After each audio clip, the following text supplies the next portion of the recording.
Good day, Ma'am Shircy. I am Rodel C. Alviola, and I am a BSE major in agribusiness student. And for today's video, I am going to answer my FSA or my last part of the ethics paper. So, for the first question, from the analysis that I have made from PA1 and PA2, what was the most important thing that struck me the most?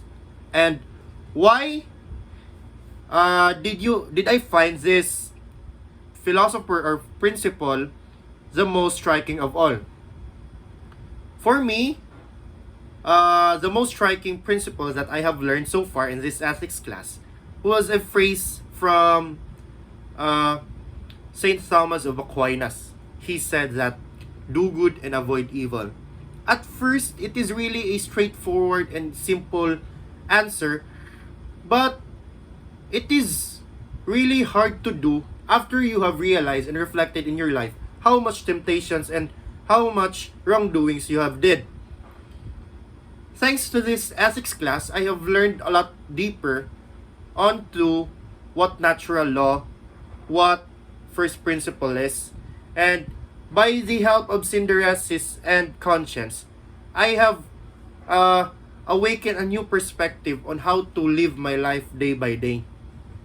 And thanks to Saint Thomas, he helped me ensure that by living a best life, living a good life, it will lead me to God the Father, which is our Creator, which is our beginning and end. He is my everything, and so as to Saint Thomas. That's why he is the best philosopher for me. And the second question, state your sincere commitment to live a moral life. What moral values do you commit to adhere to? Is it justice, honesty, common good, etc.? Why are these top moral values in that you have chosen? So, the top two moral values that I have chosen that is really affecting my life right now was acceptance and forgiveness.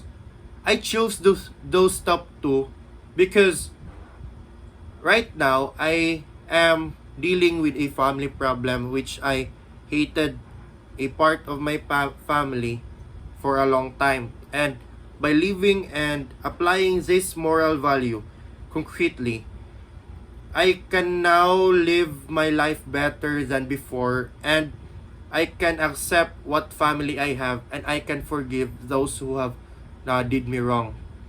And another values that really is top notch for me was the values of my dad have, and he is my role model, and I really want to be him in the future.